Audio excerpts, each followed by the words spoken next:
जय भीम। मेरा ईमान ये कहता है जरूर आएगा, इन अंधेरों का उजाला भी जरूर आएगा। गर ये बहुजन के सभी नेता एक हो जाए, मुल्क में राज तो अपना भी जरूर आएगा। मेरा ईमान ये कहता है जरूर आएगा कि मुर्दा लोहे को औजार बनाने वाले, अपनी आंखों के आंसुओं को अंगार बनाने वाले हमें तो मजबूर कर रखा है हमारे नेताओं ने, वरना हम हैं इस मुल्क की सरकार बनाने वाले। यहां साथियों, आज चर्चा करेंगे देश में डूबती बहुजन राजनीति और सामाजिक परिवर्तन की इस मूवमेंट के बारे में, जिस मूवमेंट को ज्योतिबा फुले, छत्रपति शाहू जी महाराज, पेरियार, ललई, डॉक्टर अंबेडकर और उनके बाद मान्यवर कांशी राम साहब ने बड़े त्याग, समर्पण, बलिदान के साथ, किसी ने अपने बच्चों की कुर्बानियां दी, किसी ने अपने मान सम्मान स्वाभिमान की चिंता नहीं की और किसी ने अपना घर परिवार छोड़ दिया, जीवन अविवाहित रहे। इस मूवमेंट, इस विचारधारा को आगे बढ़ाने के लिए, जिन लोगों के गले में हांडी पीछे झाड़ू हुआ करती थी, उन लोगों को इस देश की शासक जमात बनाने के लिए, उन लोगों को इस मुल्क का हुक्मरान बनाने के लिए, उन लोगों ने अपना घर परिवार सब कुछ छोड़ दिया। आज उनका मूवमेंट, उनका मिशन कहां है? देश में 27 से 28 राज्य हैं, 29 राज्य हैं, लेकिन हमारी एक भी प्रदेश में सरकार नहीं है। अम्बेडकर वादियों की एक भी प्रदेश में सरकार नहीं है। इन सब का जिम्मेदार कौन है? साथियों, बीती 23 जुलाई को डॉक्टर अंबेडकर की जन्मस्थली मध्य प्रदेश के महू से हमने एक संकल्प की शुरुआत की थी कि बहुजन जागो मार्च, और उसका उद्देश्य बहुजन नेताओं साथ में आओ, क्योंकि हम अच्छे से जानते थे कि बिखरा हुआ समाज कभी शासक नहीं बन सकता है, बिखरा हुआ समाज इस देश का हुक्मरान नहीं बन सकता है। इस बात को हम अच्छे से जानते थे, लेकिन हमारे नेता अपने अहम में मस्त थे, हमारे नेता अपने गुरूर को तोड़ने को तैयार नहीं थे। हम गांव गांव, गली गली, शहर शहर, प्रदेश प्रदेश भटके। हमारे समाज ने हमारी इस मांग का भरपूर समर्थन किया। 1000, 2000, 3000, 5000 लोगों की भीड़ ने हमारी उस बहुजन जागो मार्च पैदल यात्रा का समर्थन करते हुए हमारी आवाज में बहुजन नेताओं साथ में आओ अपनी आवाज मिलाकर इस नारे को बुलंद करते हुए अपने नेताओं को ललकारा। लेकिन हमारे नेताओं का गुरूर नहीं टूटा, हमारे नेताओं ने अपना अहम नहीं छोड़ा। हमारे नेता मंदमस्त रहे अपने काम को करने में, हमारे नेता मंदमस्त रहे अपने गुरूर में, जिसका दुष्परिणाम निकल कर आया। दुष्परिणाम निकल कर यह आया कि राजस्थान, मध्य प्रदेश और तमाम जगह भी इलेक्शंस हुए विधानसभा के, और हम मान्यवर कांशी राम साहब, डॉक्टर अंबेडकर के वंशज, उनसे बड़ा राजनीतिज्ञ डॉक्टर और मान्यवर कांशी राम साहब से सामाजिक परिवर्तन, उनसे बड़ा कोई महानायक हो सकता है, लेकिन उनका मूवमेंट, उनकी विचारधारा कहां है?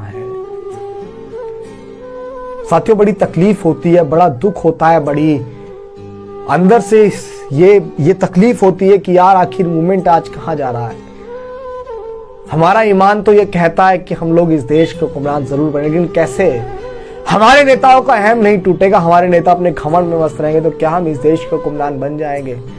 साथियों, डॉक्टर अंबेडकर ने जिस संविधान को बनाकर हमें सारे राइट्स दिए, डॉक्टर अंबेडकर ने कॉन्स्टिट्यूशन, संविधान के अंदर हमें शिक्षा, एजुकेशन के राइट्स अधिकार दिए। डॉक्टर अंबेडकर ने कॉन्स्टिट्यूशन के अंदर हमें इक्वालिटी, समानता के राइट्स अधिकार दिए। डॉक्टर अंबेडकर ने हमें IAS, IPS, PCS, जज, डॉक्टर, बैरिस्टर, कलेक्टर बनने के राइट्स दिए, अधिकार दिए। लेकिन आज जिस संविधान से हमारा मान सम्मान स्वाभिमान बचा हुआ, आज उस संविधान को तार-तार और खत्म करने का प्रयास किया जा रहा है। लेकिन हमारे नेता अपने गुरूर में मस्त हैं, हमारे नेता अपने अहम में मस्त है। समाज अनाथों की तरह घूम रहा है, लेकिन हमारे नेताओं को नजर नहीं आ रहा है। मैं अपने नौजवान साथियों से, मेरे समाज के लोगों से कहना चाहता हूं कि अगर आज भी आप उठ खड़े नहीं हुए, अगर आज भी आपने अपने नेताओं को नहीं ललकारा, अगर आज भी आपने उनसे सवाल नहीं करा कि जिस सदी में हमारे महापुरुषों ने हमें देश का हुक्मरान बनाने को कहा था, आप समाज के नेतृत्व करता है, तो आपके नेतृत्व में समाज क्यों गर्त में जा रहा है? इस सवाल को कौन करेगा?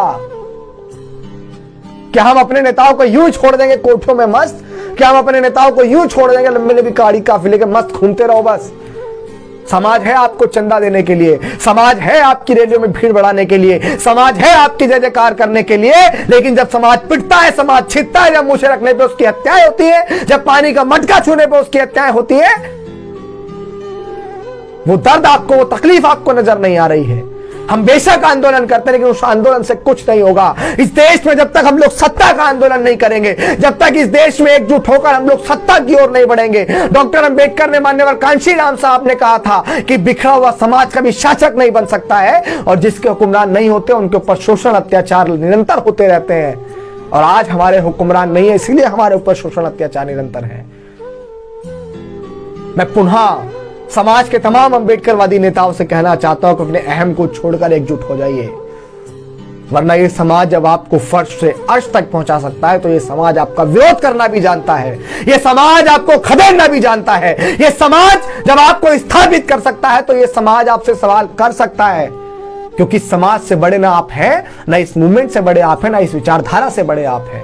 आरक्षण की वजह से जितने लोग नौकरियों पर लगे, उनसे मेरा कहना है, जो रिटायर भी हो चुके बुद्धिजीवी लोग, उनसे भी कहना, बड़े बुजुर्गों से कहना है कि अगर आप भी आने वाली पीढ़ियों के भविष्य के बारे में नहीं सोचेंगे तो कौन सोचेगा।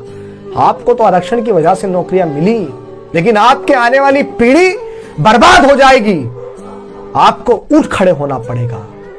बहुजन समाज के अंदर बहुत सारी पार्टियां हैं, बहुजन समाज के अंदर बहुत सारे संगठन हैं। इस समाज के अंदर अगर किसी चीज की कमी है तो वो संघ की कमी है, क्योंकि संघ के अंदर कोई मुख्य चेहरा नहीं होता है, संघ होता है। वहां पे प्रत्येक कार्यकर्ता की अपनी अलग जिम्मेदारी होती है, और वो तमाम लोग अपनी विचारधारा को आगे बढ़ाने के लिए काम करते हैं। वो व्यक्ति पूजा नहीं करते हैं, वो किसी पार्टी संगठन की कट्टरता नहीं रखते हैं, वो सिर्फ और सिर्फ अपनी विचारधारा की कट्टरता रखते हैं। और जब तक हम इस बहुजन समाज के अंदर संघ नहीं बना देंगे, जब तक समाज का भला नहीं होगा।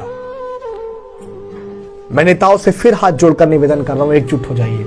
आने वाला लोकसभा के इलेक्शन बहुत नजदीक है। इससे बड़ा आईना आपके लिए क्या हो सकता है। आप राजस्थान हार गए, आप मध्य प्रदेश हार गए, कर्नाटक, तेलंगाना और तमाम जगह आप हार गए। एक भी स्टेट में हमारी सरकार नहीं, आबादी हमारी सबसे ज्यादा है। आखिरी में सिर्फ इतना कहूंगा कि बंद मुट्ठी लाख की और खुली मुट्ठी खाक की। आप देख लीजिए, जब हमारी बंद मुट्ठी थी, हमारे तमाम लोग एकजुट थे, तब हम लोग बहुत अच्छी अपनी राजनीति में पकड़ बनाते चले जा रहे थे। लेकिन आज बहुजन राजनीति का दूर दूर तक कोई अस्तित्व नजर नहीं आ रहा है। क्यों? क्योंकि हम लोग अपने गुरूर को तोड़ना ही नहीं चाह रहे हैं, क्योंकि हम लोग मूवमेंट में काम करने वाले छोटे से कार्यकर्ता को भी सम्मान देना नहीं जानते हैं। उसको हम कहते हैं यार ये क्या करेगा, तो छोटा सा निकल पड़ा है घर से। लेकिन हम लोग विचारधारा को नहीं देख रहे हैं। इस विचारधारा को बढ़ाने के लिए संकल्पित होना पड़ेगा, और सामाजिक परिवर्तन की मूवमेंट को, सामाजिक परिवर्तन की मुहिम को पुनः जिंदा करना पड़ेगा। मान्यवर कांशीराम साहब के जो कैडर थे, उन कैडर को पुनः चलाना पड़ेगा। अगर इस समाज से उन कैडरों को दोबारा जल्दी से शुरू नहीं किया गया तो समाज बिल्कुल खत्म हो जाएगा, नस्ते नाबूद हो जाएगा। जो राजनीति, बहुजन राजनीति आज राजस्थान, मध्य प्रदेश, तमाम जगह नस्ते नाबूद हो गई है।